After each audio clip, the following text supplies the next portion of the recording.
Hello, everyone, and welcome to another exciting episode of Building Subtext.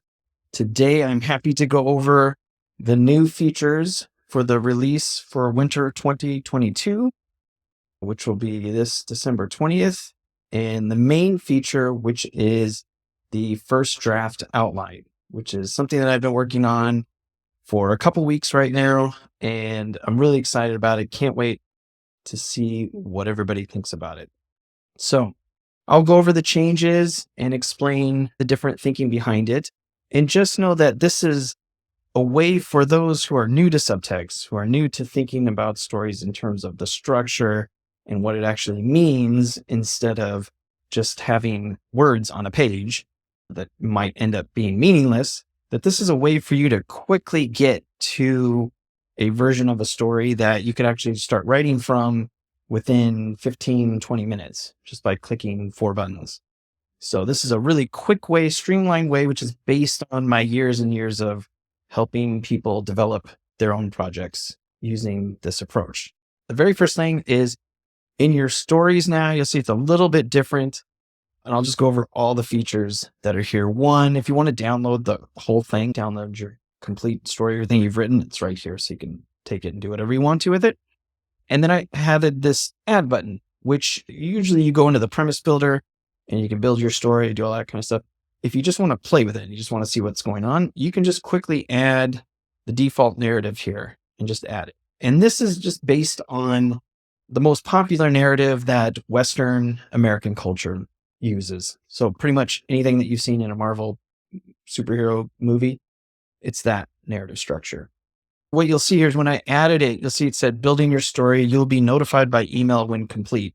I will eventually do it so that it just does it live in the app here. But for now, just for time, what you'll do is whenever you do any of these things that require a lot of computing process, it'll put you on hold while it goes through, does all its work. And then when it's finished, it'll email you to let you know, hey, you can come back into it. Right now it's building it. This takes literally this is the quickest one. It should only take a second. So I'll just reload the page. It's probably there at the top. And there, yeah. So default story narrative, it's right there. And we can click into it. And let's see what we got. You'll see, for those who are familiar with Subtxt and have used it for a while, there'll be, this whole section has been redone here, conceptualizing. So working with Subtxt and writing your story this way consists of 4 different major steps. Conceptualizing, which is when you put everything together, the concepts of your story. Illustrating, when you go through and develop out the 4 through lines of your story. Plotting is when you take all that information and weave it together into scenes and sequences. And then down here beneath my face is writing, where you download what it is that you have and you take it into another app. So you don't do any writing in Subtxt. In fact, Subtxt intention is to get you in and out as fast as possible so you don't spend forever completely thinking about what your story means. You don't do any writing here. You can use your favorite writing app. There are 4 steps here that are in what I would consider to be now the first draft outline. So instead of getting a final draft, you're getting a first draft, which is something that you can then build off of. And so the very first step is just your basic story idea. And what you'll do is you'll just come in here, just type out whatever it is your idea is. You'll hit this AI button and it will just generate a story idea for you based on you can even do keywords if you wanted to. Down here, you'll see genre. This is really super important. The one that's on the left has preference over the second one. So this is an action adventure. If, for instance, you wanted to do, let's do coming of age comedy, maybe. So if I wanted to do coming of age comedy, you would do that. And then you'll get different results based on what it is that you put in here. And there's, I forget how many, but a couple hundred different genre combinations that you can do. For right now, just for this example, I always like doing the Western because it's always nice and simple. So I'll just do a Western drama. And just for the sake of the video, I'll just do, let's see, teenage siblings, brother and sister, standoff in a quiet Western town over a bag of gold. Bag of gold. So I'm going to go ahead and hit that, see what it comes up with. And it might not necessarily be great the first time around. You can try different things.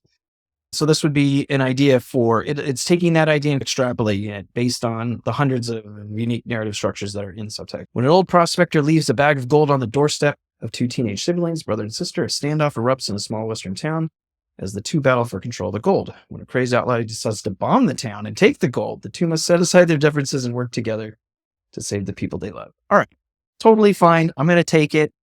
Wanted the brother and sister to go at it. If I did want to do that, you can just add it here. Now it becomes your basic story idea. You could go in here and edit it.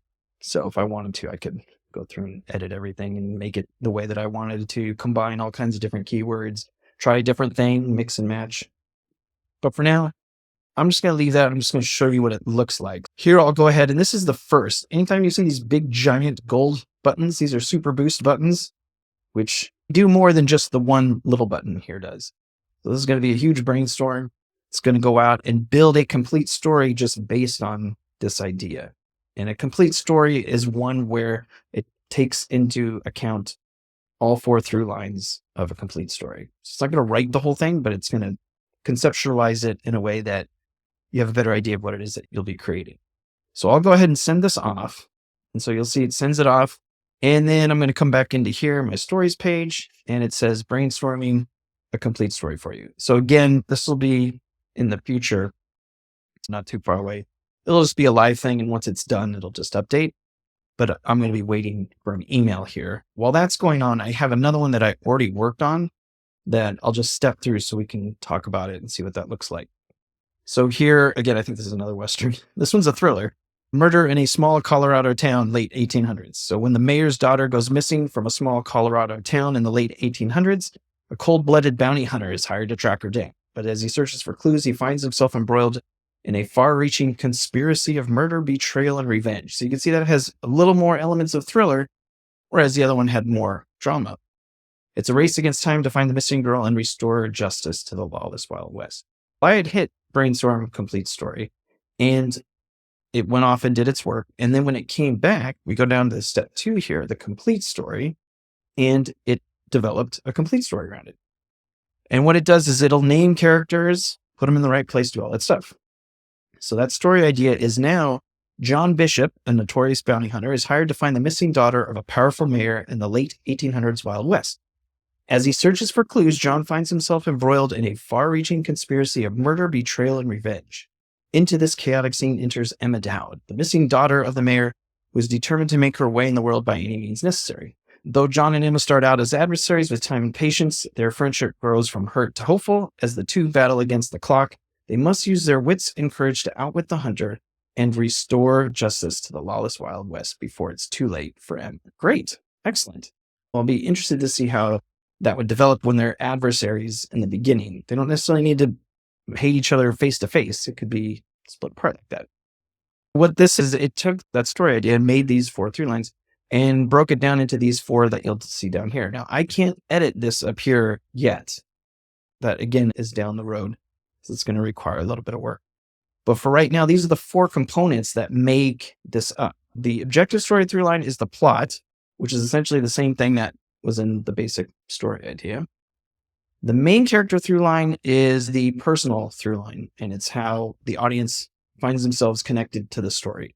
So here it's John Bishop, and it describes his personal through line. He's a notorious bounty hunter who has been hired to find the mayor's daughter, who is known for her beauty. Despite his reputation, John is determined to find her and bring her home safely. So I don't know why beauty is such a big deal to Bishop. If I wanted to, I could go here, and this will change his name, the shuffling name here. Or I could go in and just in the same way that I did the story idea, go ahead and change this to be something different. And I'm not going to do it in this one because this is my example one. Let's see if the other one... Well, let me finish going over these first. So then that's the main character through line. The obstacle character through line is the character in the story who comes in and challenges the main character's way of seeing things, how they approach problems and conflict. And because of that, forces the main character to grow. So either into their resolve or out of it. So here, Emma Dodd is the daughter of a powerful mayor who is determined to make her way in the world. She's ambitious and driven, but her desire to be upwardly mobile puts her in the crosshairs of a ruthless bounty hunter who is determined to bring her down. Emma must use her wits and courage to outwit the hunter and stay one step ahead. So that's interesting because her desire to be upwardly mobile puts her in the crosshairs of a ruthless bounty hunter who's determined to bring her down. So I might have to change that one. So this might not be the best example, but at least it's getting there. There is a way that you can make this work, which could actually be interesting. I was hoping this would come out really simple, but there is a way that because they're adversaries, even though he's brought in, that would actually be really interesting. So because he's brought in to save her, instead of this just bland thing where it's I'm going to save her, if he actually wants to take her out or he's getting offered more money for that, now you have something that's a little more exciting, a little different, which is exactly the reason for all this. So then the relationship story through line is the heart of the story. And it's usually, at least it is in this version, is set in the relationship between the main character and the opposite character. So what starts out as a strained friendship with two people pretending to get along out of politeness quickly turns into something more meaningful. As they share their hurts and disappointments with each other, they learn to open up and eventually find solace in each other's company. With time and patience, the friendship grows from hurt to hopeful. So there's a whole bunch of stuff working in the background about different emotions and how they grow throughout a story, which is considerably difficult to get the AI to understand what a relationship is all about. So if I made any changes here and I wanted to update it, you would come in here and change this. For instance, I guess I could do that real quick. If this one isn't too exciting, so let's say we can tell whether or not John is good or evil. Maybe that's why he's notorious. So let's see what that looks like. John Bishop is a young bounty hunter who has been hired to find the mayor's daughter. Despite his age, he is a ruthless and relentless hunter, and no one can tell whether his intentions are good or evil. I love that. So I'm going to add that in there, and I'm actually going to take this, and I'm just going to get rid of it. So let me just get rid of that. Bring that up there. And now this is the new version of John, right? So it doesn't have anything. So what I'm going to do is I'm going to rerun, update the complete story. And what it's going to do now is it's going to go through, rewrite this with the new idea of John. John Bishop is a young but ruthless bounty hunter hired to find Emma Dow, the mayor's daughter, who has mysteriously gone missing from her small town. As John searches for clues to her whereabouts, he finds himself embroiled in a far-reaching conspiracy of murder, betrayal, and revenge that threatens to engulf him and the woman he is trying to save. It's already better. Despite their differences, John and Emma must find a way to overcome the forces that seek to keep them apart, so they'll be like a third party, and work together to find the missing girl before it's too late. I could just cut that out. As the stakes of their mission increase, so does their understanding and respect for each other, and eventually the two form an unlikely but lasting bond in the prison sanctuary. Perfect. So I'll just replace that. Now, that's the second step.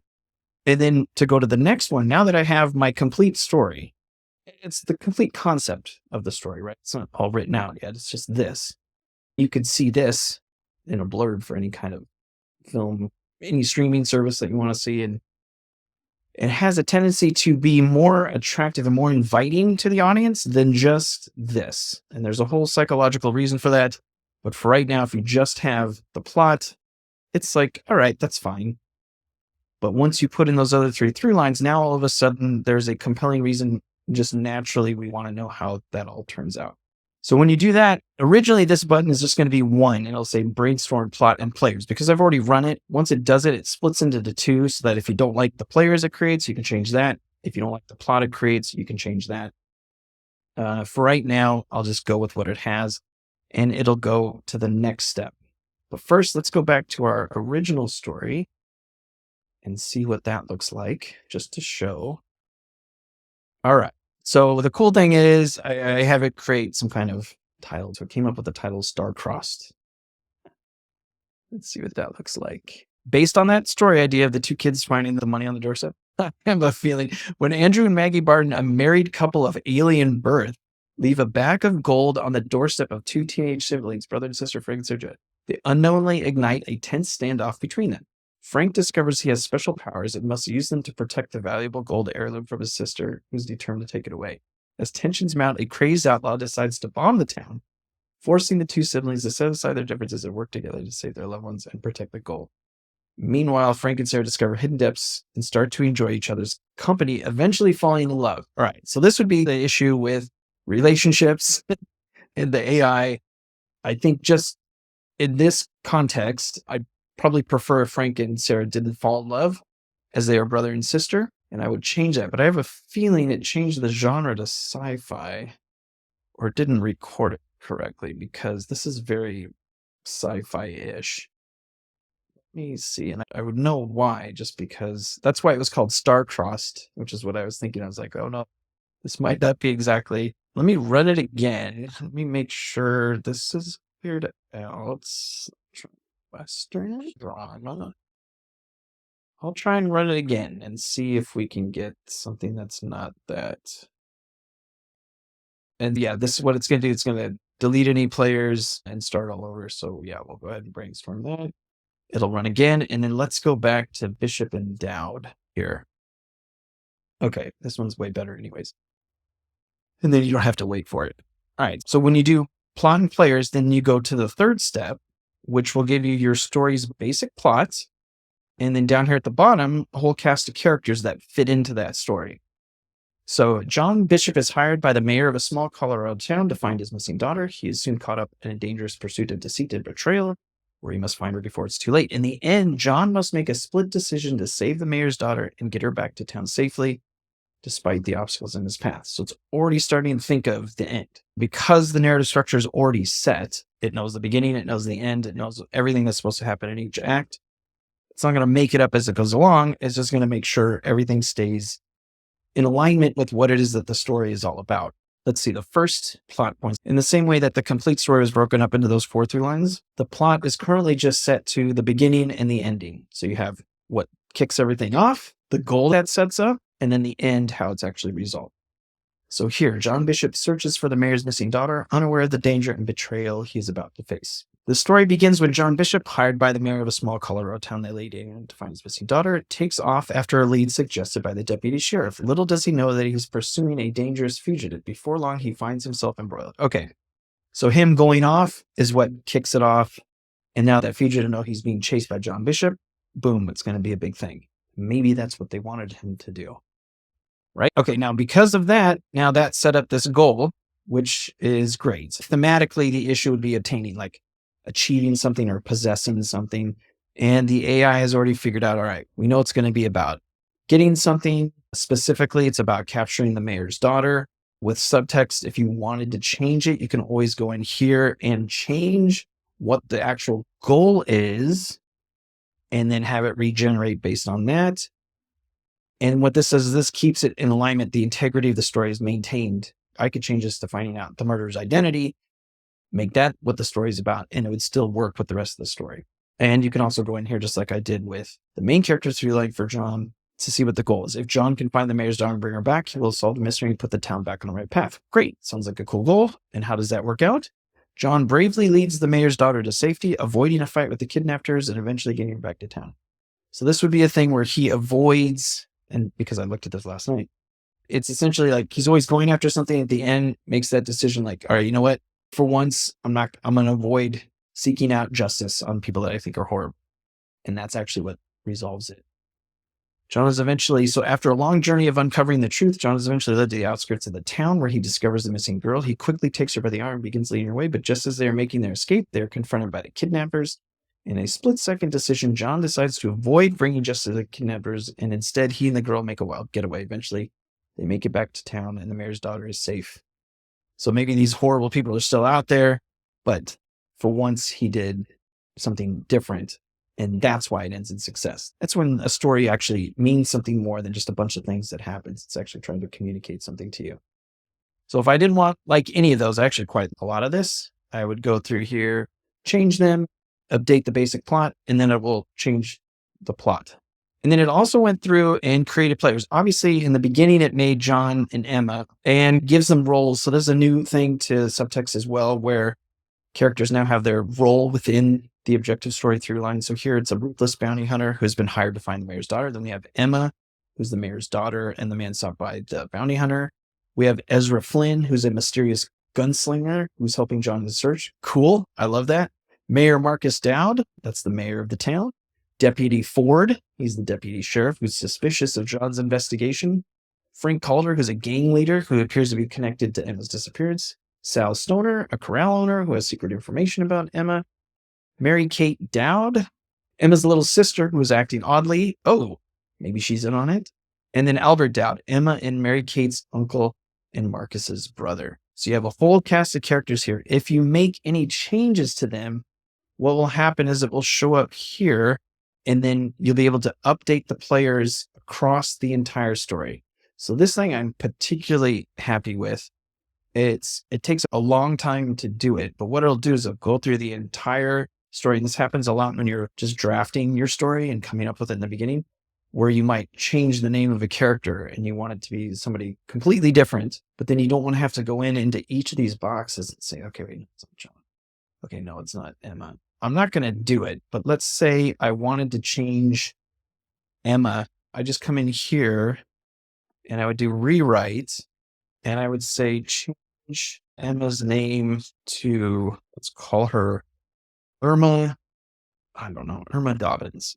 All right, I'm just trying something very different. So if I like that, I go ahead and hit this, and it'll rewrite this, changing her name. It's cutting off the beginning of her name here, which I will fix. But Irma Dowd is the daughter of a powerful mayor. Oh, it kept her name as Emma. Let me try that again. I think it's because it's cut here. It's Emma? Change Emma's name to Irma Dobbins. Let's see. Okay. Yeah. So you see, Irma Dobbins is the mayor daughter. It's the same exact thing. You just changed the name. If you can do it here, because what's nice is if you change it to, let's say I want it to be a son instead. If you change the gender, it'll go through and fix all the gender assignments, like he, her. And if you want it to be non-gendered, it can be they, them, all that stuff. And then also when you go to rewrite here, it'll change her name up here. So now you'll see it's Irma Dobbins. So now it's been changed, and now Subtxt knows, oh, you changed the name. So when I go into plot and players, and I go down here, so players changed since the last update, since the last time you've run something, Emma Dowd has been changed to Irma Dobbins. So then I would go through. Now this thing goes through everything. So all of this stuff. I doubt it will change their last name to Dobbins, which would be really cool, but that would be something down the road. But the idea is that it'll clean up all your storytelling, because eventually you're going to have a ton of storytelling in here, and it'd be a pain to change it. I'm not going to run it because it takes quite a long time to do that. Let's go see if our sci-fi story here, I'm sure it's done. Let's see if it changed and made it a Western drama. Alliance Gold. All right, maybe it worked this time. All right, so this was the brother and sister. Okay, we got rid of the sci-fi stuff. When an old prospector leaves a bag of gold on the doorstep of two teenage siblings, brother and sister Andrew and Maggie Barton, a standoff erupts in their small western town as the two battle for control of the gold. Frank Jarrett, a brave and loyal friend of the Farleys, takes action against Andrew and his reckless behavior and refuses to stand by. Despite their differences, Andrew and Maggie must eventually set aside their differences and work together to save the people they love and protect the gold they both crave when a crazed outlaw decides to bomb the town. During their journey of self-discovery, they learn to appreciate each other and form a deep and caring friendship. What begins as two people feeling useless towards each other quickly develops into a strong bond that will help them fight the crazed outlaw. That's great. That's really cool. So the heart of the story, two people being brought together who are feeling almost like a dysfunctional relationship where they feel like they're useless and they can't do enough. You'll see that down to here. So it's a close friendship. They become the best of friends. So it's like brother and sister, for whatever reason, have feelings of uselessness, but then grow in their relationship in addition to what they're personally going through to get this story. That's fantastic. I love that. So then I would go ahead and brainstorm the plot and the players out of that. And just because of the length of the video, I'll hold off on that and just show what the next step is here with John Bishop. So we went over the players. And then when you brainstorm empathy, so this will most likely change. I just have it in here as a placeholder. But the idea is that you have all this plot, and now it's character. I probably will say brainstorm character, although I don't want it to get too confused. But it's the audiences, how they get into the story. So if I go to empathy here, I've already done it. I already ran it. So this is just going to be about John himself and his main character arc. So you'll see here, his problem thing that's driving him is pursuit. So either people are chasing him, he's chasing after And at the end, he gets out of that and he avoids, right? So that's what he does in the plot, because I've hardwired this to be, he's also the protagonist. So that's how he saves the day. But you also want something in here about him personally that the audience can relate to. That is about somebody who's always going after something and at the end realizes that they just need to run away from it. So John Bishop is a notorious bounty hunter who's faced with the difficult mission of finding the mayor's daughter. And you'll see it still has that beautiful young woman. Despite his reputation, John is determined to find and bring her home safely, even though it often puts him and his team in dangerous and complicated situations. Initially, John's single-minded pursuit of the mayor's daughter is a source of conflict in his personal and professional life, as he is more focused on the mission than his own safety or the feelings of those around him. So that makes it more personal. And there's lots of people who are so focused on getting something done, they're not focused on their own safety, so they get into workaholics and burn themselves out, or the feelings of those around them. He eventually comes to realize that he needs to rely on the help of others if he wants to get the jobs done. And so he begins to form a community of fellow bounty hunters, I forgot about this, and contacts in the area. And this way, he is able to continue the mission without feeling the full burden of responsibility. So instead of, I got to do it, I got to pursue, at the end, I'm going to purposely avoid responsibility. So that's a huge 180 shift. It's a very meaningful shift. As he works to build meaningful relationships with those around him, John finds himself growing more comfortable with the mission and learning to accept responsibility for the outcome. By abandoning responsibility, it's more about the outcome of everybody around him. That's what makes it more personal. And you'll see here, wanting to be sought after. So perhaps he's doing all this stuff because he wants the attention. He wants everybody coming after him. And that's why he's so notorious, why he purposely does bad things. And you could go in here and build that out if you wanted to and experiment with different takes on it. And then at the end, his meaningful character arc is avoiding responsibility. So avoiding personal responsibility for everything so that others can step in and help. And if I change that, it would update the empathy and change his arc. So that's it. So you have your 4 through lines, you have your plot and players, and you have the character. So it's both plot driven and character driven, which makes a complete story. They're both. Then what you do is you hit this button here and it will go through and do the entire first draft outline. Right now, that's 3,000 words because I have not added in yet the obstacle character and relationship story through lines. I have to do some tweaks to those before I put them in, but you can get something that's really cool in terms of just having the objective story and the main character. And it looks something like this. If I can click on it, move my face here. There. Okay. So this is the first draft outline and you can download it in either Markdown. So if you want to take it into IA Writer, Fountain, if you're working on treatment or a screenplay, into Highland, or Scrivener, if you like using Scrivener for novels. And so what it's done is it's gone through and it's built out what happens in the objective story and the main character through line based on all the information that we've set. So it shows where John starts out. Then it shows this is how the story starts. Then you have the first act. The second story driver, this would be where the story turns from Act 1 into Act 2. Here we have the fun and games, right? Emma wins a dance contest. It's not based on Save the Cat stuff. I'm just saying fun and games so that everybody knows where in the story it is. If you're familiar with that paradigm, doesn't use it at all. So this would be Act 2. This would be the midpoint of the story. What happens, how that turns the story then into the second half of what everybody knows is Act 2. And you'll see there's a chunk for the objective story, a chunk for the main character through line. Then finally, how that turns into the last act and the climax. And then finally, the very end, what brings the story to a close, and then how that ends up for here. So you can see John finds the mayor's daughter, is able to look forward to a future with someone. So he's no longer alone, is now looking forward to having children with someone. He's transcended his loner mentality and is now able to appreciate the current relationships. That's the personal part. And that's because of everything that he's went through. So it's not just saving the young daughter, but also showing a main character is growing out of whatever sort of inequitable motivations that are driving them to get to a place of relief and personal growth. That's the first basic look at the new first draft outline feature in Subtxt. Really super excited to get this into everybody's hands and to see what everybody else comes up with. If you have any questions, please leave them in the comments below. Otherwise, I will see you next time.